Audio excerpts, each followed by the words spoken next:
오늘은 주를 기쁘시게 할 것이 무엇인가 시험하여 보라 20번째 시간으로 하나님 앞에 겸손은 하나님께서 일꾼으로 세우시는 기준이다 라는 제목으로 하나님 말씀 우리가 나누고자 합니다.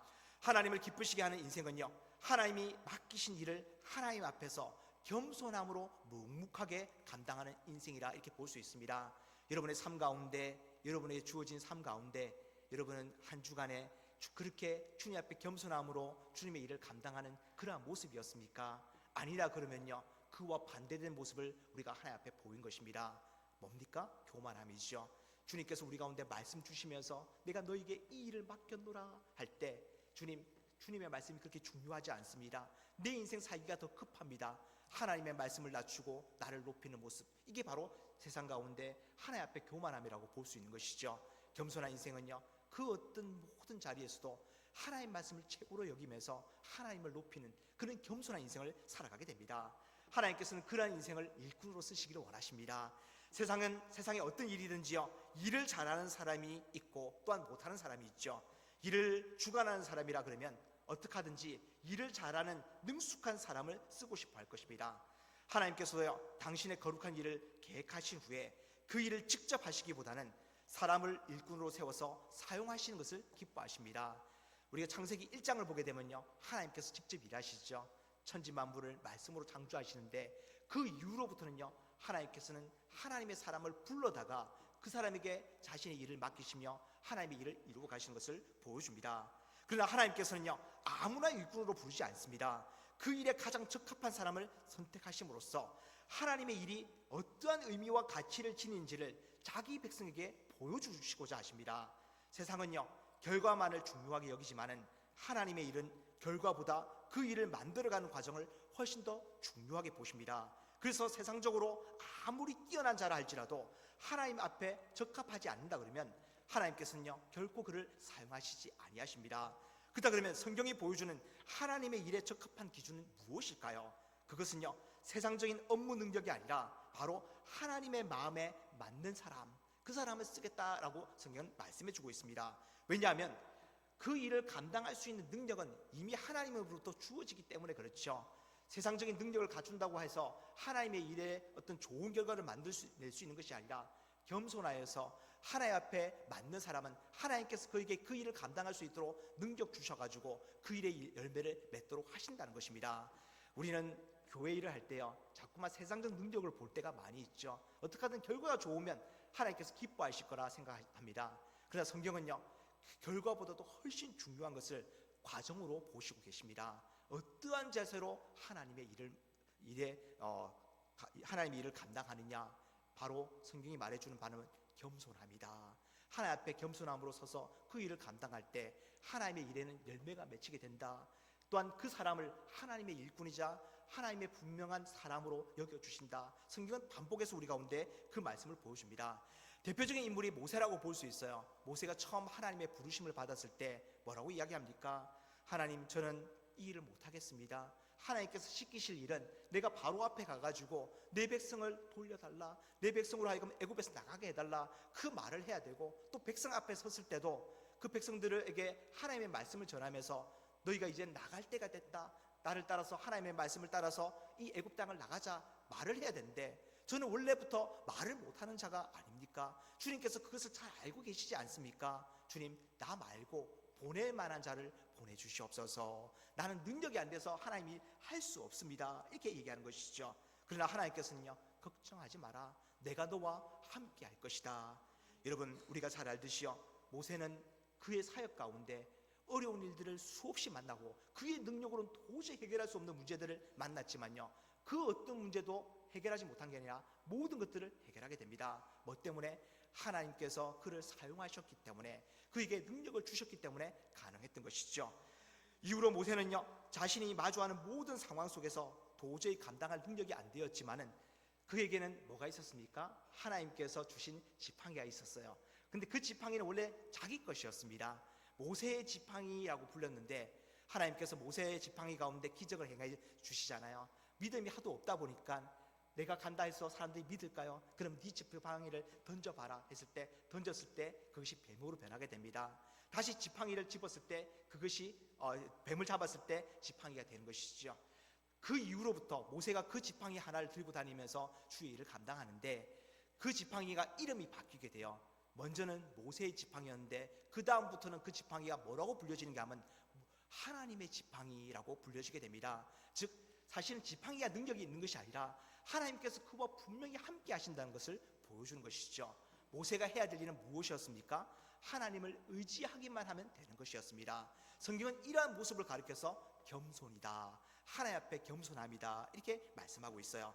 모세뿐만 아니라요, 하나님의 사람들이 하나님의 일로 사용되는 데 있어서 여호수아와 갈렙은요, 사람들 앞에 뭐라고 고백하는가 하면, 그들이 12명의 정탐꾼 중에서 2명의 정탐꾼으로 뽑혀가지고 이 가나안 땅을 정탐한 다음에 돌아와서 10명의 정탐꾼이 우리는 절대 못 들어간다, 거기에는 성읍이 높고 그것을 지키는 자는 아주 장대하더라, 우리가 그들 앞에는 메뚜기 같더라, 이렇게 불평 섞인 말들을 막 쏟아내면서 애굽으로 돌아가자 할 때 이들이 뭐라고 외치는가 하면, 하나님께서 우리를 기뻐하시면, 하나님께서 우리와 함께 하시면 능히 저들을 취하리라, 그들은 우리의 밥이라, 이렇게 고백을 합니다. 즉 자신의 능력을 의지해 가지고 하나님의 일을 할 수 있다고 고백한 것이 아니라, 우리가 하나님의 능력을 의지해서 얼마든지 하나님의 약속을 성취할 수 있다, 우리가 하나님을 온전히 기쁘게 해드리고 하나님을 의지하면 얼마든지 하나님께서 약속하는 일들을 감당할 수 있다, 이렇게 고백하고 있는 것이죠. 즉 하나님 앞에 겸손함이다, 이렇게 볼 수 있는 것입니다. 따라서 성경은요, 수많은 하나님의 사람들을 보여주면서 하나님께서 그들에게 일을 맡기시고 그들이 그 일을 감당하는 것을 보여줌을 통하여서 하나님의 일에 가장 필요한 아주 중요한 조건에 대해서 하나님 앞에 겸손함이라고 우리 가운데 말씀하고 있습니다. 물론 하나님의 일을 하는데 여러 가지 조건들이 있죠. 믿음도 필요하고 충성도 필요합니다. 소망도 필요해요.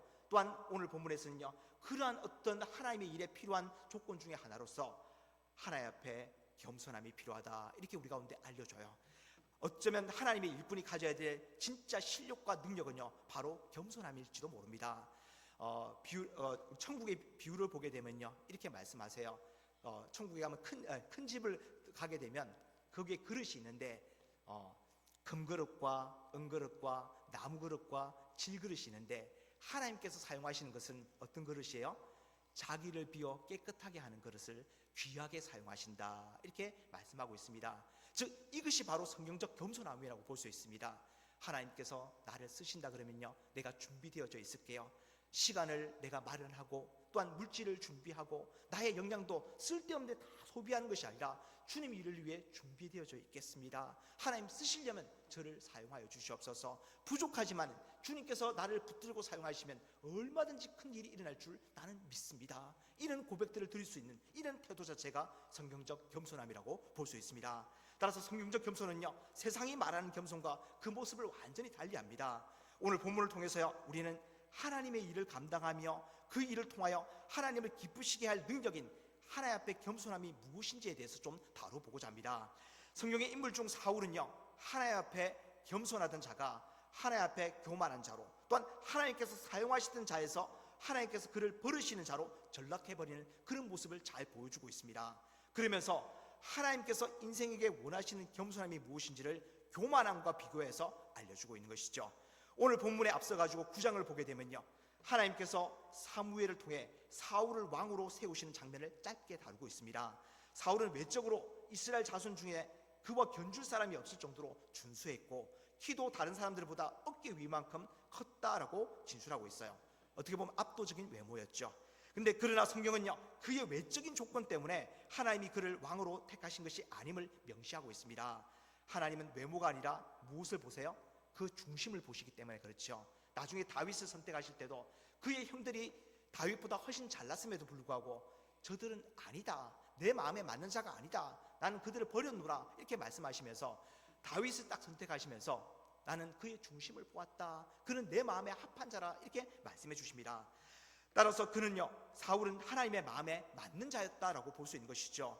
사무엘이 사울을 만나가지고 이스라엘이 자신의 왕으로 사모하는 자가 너와 너의 아버지의 집이다, 이렇게 말을 전해주는데, 사울은 역시 나 같은 사람이 왕이 돼야지, 이런 태도를 가지는 것이 아니라 즉각적으로 고백하기를 이스라엘의 가장 작은 지파인 베냐민 사람이자 자신의 가족은 그 베냐민 지파 중에서도 가장 미약한 존재입니다. 나 같은 사람이 어떻게 그런 왕이 되겠습니까? 그를 까면 안 됩니다 라고 고백을 합니다.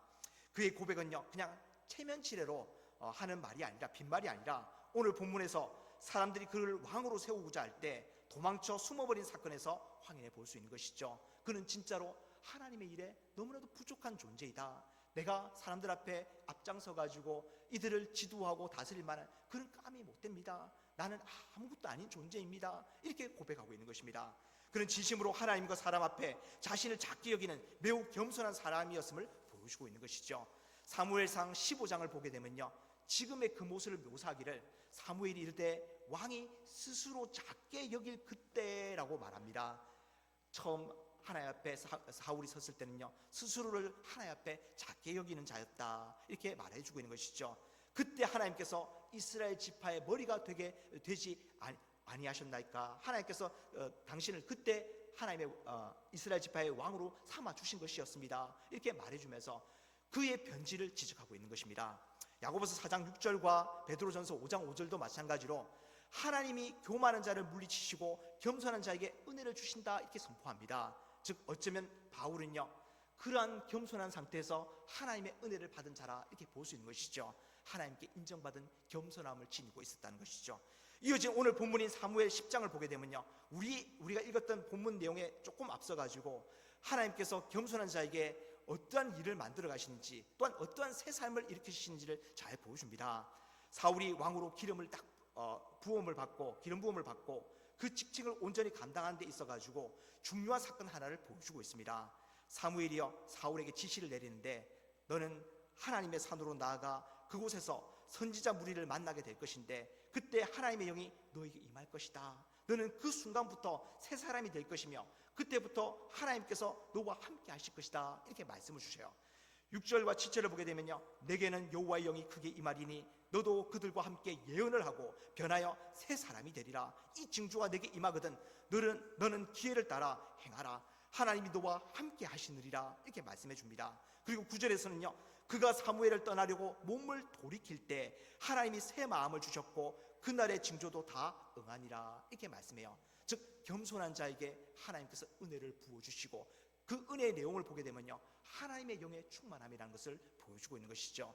우리 인생이 겸손할 때 일어나는 일이 무엇이냐 하였을 때 성령 충만이다. 그리고 성령 충만한 자에게는 하나님께서 그를 붙들고 하나님의 일로 사용하신다, 이 사실을 보여줍니다. 여러분, 사사기를 보게 되면요, 많은 사사들이 하나님의 일을 할 때 하나님의 영이 충만한 상태임을 보여줍니다. 그러나 하나님의 영이 충만하지 아니하고 하나님의 말씀이 주어지지 아니하고 자기 능력을 의지해서 일할 때는요, 하나님의 일이 실패하는 것을 보여줘요. 즉 우리 인생이 하나님의 일로 부르심을 받았을 때 반드시 필요한 것이 겸손함이고, 겸손함 가운데 하나님께서 성령으로 충만케 하심을 통하여서 그를 하나님의 일로 아름답게 사용하신다는 것을 우리 가운데 알려줍니다. 결국 하나님 앞에 겸손은요, 성령 충만을 받기 위한 가장 기본적인 태도라고 볼 수 있습니다. 반대로 이야기하면 성령 충만하지 못한 상태로서는요, 하나님의 일을 절대 완성해 갈 수 없다는 것이죠. 그 앞서면 겸손하지 못한 상태에서는 교만한 자는 하나님의 일을 할 수 없다는 것입니다. 우리에게 주어진 어떠한 하나님의 일이 있다 할지라도 우리가 먼저 가장 처음으로 가져야 될 태도는 하나님 앞에 겸손함이라는 것이죠. 주님, 쓰고 싶은 대로 쓰시옵소서. 저는 아무것도 아닌 존재이지만 주님 일에 쓰시겠다 그러면 사용될 것입니다. 그러한 태도를 가질 때 하나님께서 그런 자를 사용하셔서 열매 맺게 하신다는 것입니다. 오늘 우리가 읽은 본문에서는요, 그러한 사울의 모습을 잘 보여줍니다.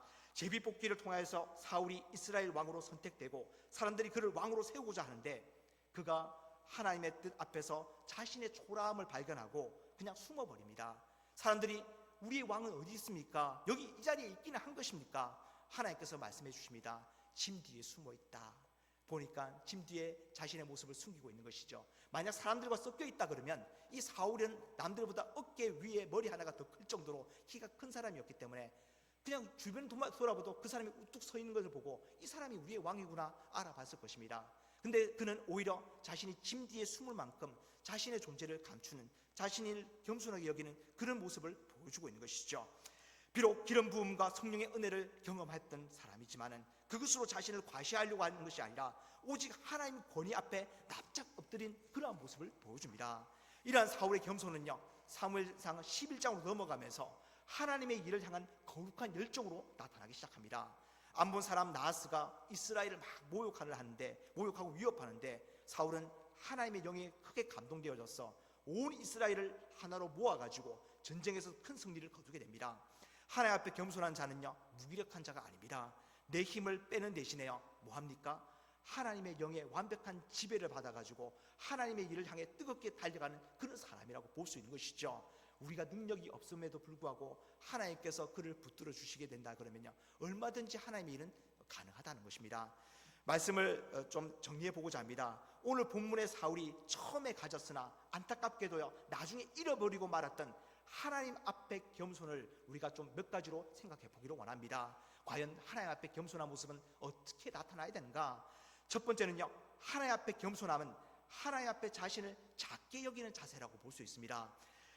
하나님의 뜻을 그 무엇보다도 크게 생각하면서 그 뜻을 위해서 자신을 얼마든지 내어드릴 수 있는 자세가 바로 하나님 앞에 겸손함이라는 것이죠. 여러분, 우리의 삶은 어떠합니까? 하나님께서 우리 가운데 말씀 딱 주셨을 때 세상에 나아가서 어떠한 그 말씀을 이루기 힘든 상황을 만나게 되면요, 하나님의 말씀을 크게 봅니까? 아니면 그 말씀을 어렵게 만드는 세상의 상황을 더 크게 보고 있습니까? 하나님 앞에 겸손한 자는요, 절대 세상의 상황을 크게 보지 않습니다. 하나님의 말씀을 훨씬 더 강력하고 큰 것으로 바라보게 되는 것이죠. 이게 겸손함입니다. 나를 좀 잘난 척하는 것이 잘난 척할 만한 조건을 갖추고 있음에도 불구하고 아닙니다, 이렇게 이런 태도로 보이는 게 세상적 겸손함이라 그러면 하나님께서 능력이 임하시면 그 어떤 일도 해결할 수 있습니다. 하나님을 가장 크게 여기는 것, 그것이 바로 하나님 앞에 겸손함인 것이죠. 이러한 사람을 하나님께서는 사용하신다는 것입니다. 결국 사울은요, 이 모습을 잃어버리게 됩니다. 사람들 앞에 조금 자기가 나아 보이고자, 또한 하나님 앞에 자기가 대단해 보이고자 조금 발 뒤꿈치를 들기 시작하는데 그때부터 하나님께서는 그를 버리시죠. 하나님의 일이 절대 진행되지 않습니다. 왜냐하면 하나님께서는요, 교만한 자를 물리치십니다.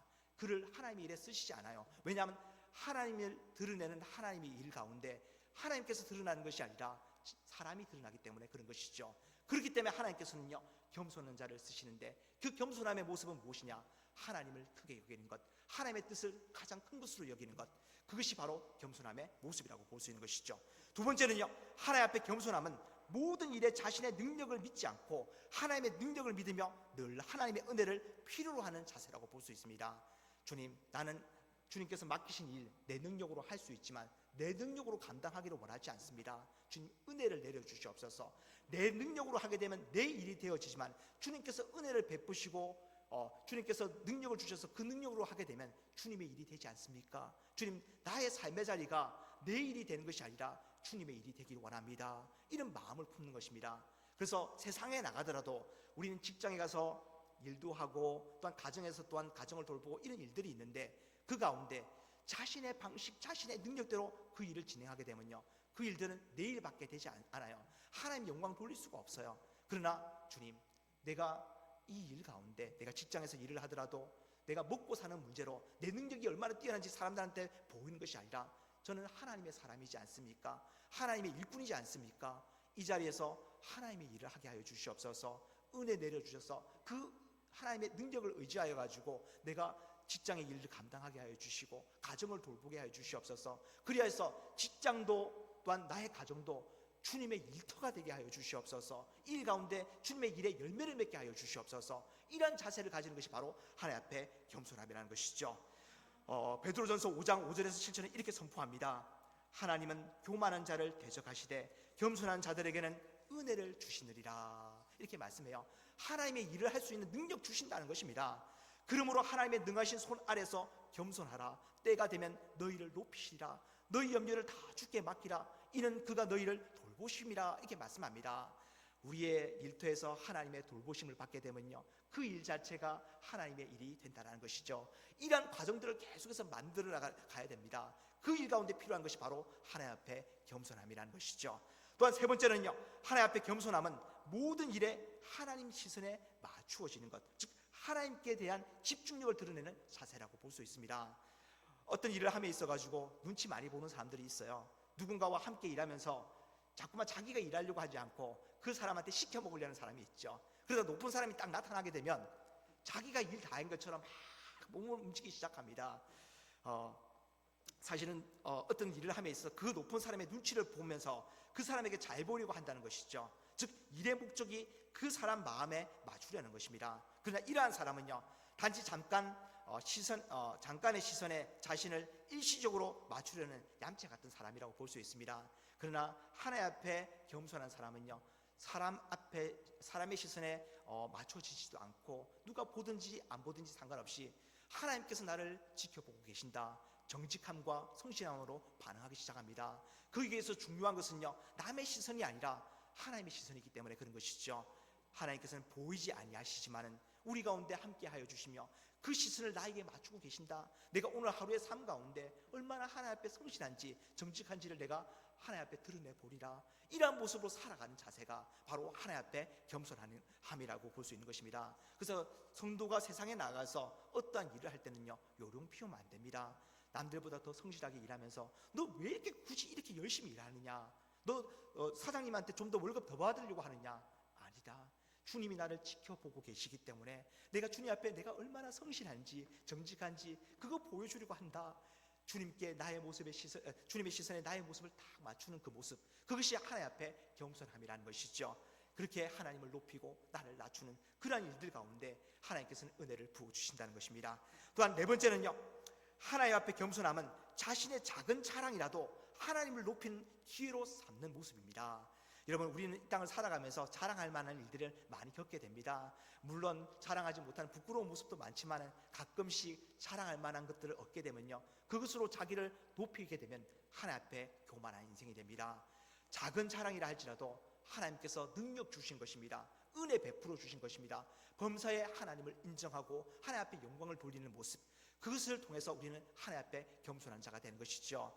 그러한 자들에게는요, 그가 계속해서 하나님을 높일 수 있도록 그런 기회들을 더욱 많이 부어주십니다. 그것이 축복의 방식이 되는 것이죠. 우리에게 주어진 작은 자랑이라 할지라도 정말 사람들이 볼 때 별거 아닌 거라 할지라도 자랑할 만한 것이 있으면 이거 하나님 탓입니다. 내 능력으로는 도저히 나올 수 없는 것인데 주님께서 나를 도와주시지 아니하셨습니까? 나를 돌보시지 아니하셨습니까? 그러한 고백들을 만들어가며 사람들 앞에서도 그러한 모습을 드러낼 때 하나님께서는 얼마나 기뻐하시는지 모릅니다. 너는 작은 너의 성과라 할지라도 그것을 너의 것으로 만드는 것이 아니라 나의 것으로 돌리고 있구나. 너는 내 일을 하고 있는 인생이다. 이렇게 인정해 주시는 것이죠. 이것이 하나님 앞에 취해야 될 하나님 앞에 겸손함의 모습이라고 볼 수 있습니다. 또한 마지막으로 다섯 번째는요, 하나님 앞에 겸손함은요, 하나님을 적극적으로 높이며 드러내기 위해 적극적으로 자신을 낮추는 자세라고 볼 수 있습니다. 하나님 앞에 자신을 낮추는 자를요, 하나님께서는 높이시리라 이렇게 약속을 주십니다. 하나님 앞에 자신을 낮춘다는 의미는요, 모든 상황, 모든 자리에서 하나님의 주권을 인정하는 것이죠. 어쩌면 어려움 가운데 있을지라도 주님, 나한테 왜 이렇게 하십니까? 라고 대답하는 것이 아니라 주님 잘하시고 계십니다. 나는 이 고난의 상황 가운데서도 주님을 높이겠습니다. 내가 낮아짐이 주님을 높일 수 있는 방법이라 그러면 얼마든지 그걸 감당할 수 있겠습니다. 그런 고백들을 만들어내는 것, 그것이 하나님 앞에 겸손함입니다. 어떻게 보면 초대교회 성도들이 그리하였죠. 자신의 주관자가 하나님이심을 드러내기 위해서, 예수 그리스도가 자신의 구주시고 왕되심을 드러내기 위해서 황제를 주라고 불러야 되는데 예수님을 가리켜서 나의 주시다 이렇게 고백했어요. 이거는 반란과 같습니다. 그래서 로마 제국은요, 이렇게 예수 그리스도를 주라고 부르는 자들을 잡아다가 너 왜 반역을 하느냐, 너 왜 황제를 섬기지 아니하고 다른 주를 섬기고 있느냐 하면서 그들을 원형 운동장 같은 데서 야생동물을 풀어다가 먹히게 하기도 하고 불에 태우기도 하면서 그런 고난을 겪도록 만들었죠. 그럼에도 불구하고 이들이 예수 그리스도를 주로 시원하는 것을 포기하는 것이 아니라 주님, 내가 이렇게 낮아지더라도 주님을 나의 왕으로 인정할 수만 있다 그러면 이거 감당할 수 있습니다. 나의 낮아짐을 통해서 주님 높임을 받아 주시옵소서. 이런 태도 자체가 하나님 앞에 겸손함이고 하나님께서는 이 일을 통해서 하나님의 일을 만들어 가십니다. 이러한 초대교회 순교를 통해서요, 교회가 더욱 확장되기 시작해요. 사실은 처음 초대교회가 출발할 때는 몇만 명도 되지 않았어요. 근데 핍박이 주어진과 동시에 훨씬 더 부흥하기 시작합니다.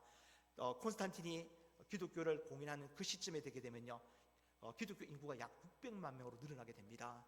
그 정도로 어떻게 보게 되면 우리의 낮아짐 가운데 하나님의 일이 도저히 일어나지 않을 거라고 생각하지만 오히려 우리의 낮아짐 가운데 하나님의 일이 일어나고 있음을 우리 가운데 알려주고 있는 것이죠. 하나님을 높이는 방법은요, 우리가 낮아지는 것이 가장 좋은 방법입니다. 예배도 마찬가지예요. 우리가 정한 시간, 정한 장소, 정한 방법 순서를 따라가지고 예배 드리는 것이요, 왜 그렇게 예배 드립니까? 우리가 낮아지기 위한 것입니다. 우리가 낮아짐을 통해서 하나님을 높여드리기 위한 것이죠. 그래서 공예 예배가 아주 중요한 것입니다. 그냥 집에서 우리가 편한 시간에 예배 드리면 되지 않겠습니까? 자기를 높이는 방법밖에 되지 않는 것이죠. 그런 식으로 하나님을 예배할 수가 없습니다.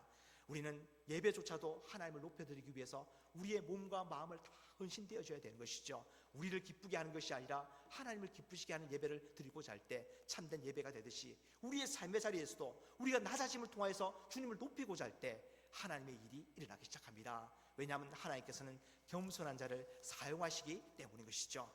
하박국 선지자가 이렇게 고백합니다. 무화과 나무 잎이 마르고 포도 열매가 없으며 외양간 송아지가 없으며 논밭에 식물이 없어도 우리의 양떼가 없어도 난 여호와로 말미암아 즐거워하며 구원의 하나님으로 인하여 기뻐하리라. 주님, 나의 이 비천한 상황 속에서도 내가 주님을 높여드리는 것을 통해서 세상 가운데 내가 세상의 가치로 만족하는 인생이 아니라 주님으로 말미암아 충분히 만족할 수 있는 인생임을 드러내 보이겠습니다. 나는 비록 낮아질지라도 이렇게 주님을 높여드리겠습니다. 이러한 자세, 이것이 바로 하나님이 원하시는 하나님 앞에 겸손함이라고 볼 수 있습니다. 따라서 고난이 와도 하나님을 높일 수 있다 그러면요, 얼마든지 인내하고 또한 연단받고자 하는 자세를 보여야 되는 것이죠. 따라서 하나님께서는요, 지금 당장 내 눈앞에 보이시지 아니하시지만은 그 도움의 손길이 느껴지지 않고 그 은혜가 눈에 띄게 나타나지 않더라도 다윗의 고백처럼 여호와는 나의 반석이십니다. 나의 요새이십니다. 나를 건지시는 이십니다. 나의 하나님이시오, 나의 피할 바이시오, 나의 방패이시오, 나의 구원의 뿌리시며 나의 산성이십니다. 이렇게 고백할 수 있었던 것처럼 우리도 그러한 고백들을 만들어가는 그러한 성도의 모습을 가져야 되는 것이죠. 사랑하는 새하정교회 성도 여러분, 우리는요, 하나님 앞에 겸손한 자가 되어야 됩니다. 하나님의 일을 하면서도 자기를 드러내고자 하고 있지는 않습니까? 일의 결과는 좋을지 몰라도 그 일로 자신이 사람들에게 칭찬받을지는 몰라도 그 일로 하나님을 기쁘시게 할 수 없다는 것입니다. 겸손한 자에게만 하나님의 일이 주어지고 하나님의 일의 열매가 주어지게 되는 것이죠. 사울이 잃어버렸던 그 초심, 내가 스스로를 작게 여기던 그때의 겸손함을요, 끝까지 지켜내어서 오직 하나님의 영에 붙들려 가지고 주님을 온전히 기쁘시게 하는 그런 신실한 일꾼이 되기를 간절히 바랍니다. 마지막 날 주님 앞에 섰을 때 우리가 한마디 듣는다 그러면 너는 내 앞에 겸손하였지 않느냐, 그래서 내 일을 많이 하지 않았느냐, 그 열매를 맛보지 않았느냐, 그런 칭찬받는 저와 여러분 되기를 간절히 주님의 이름으로 축원합니다. 기도하겠습니다.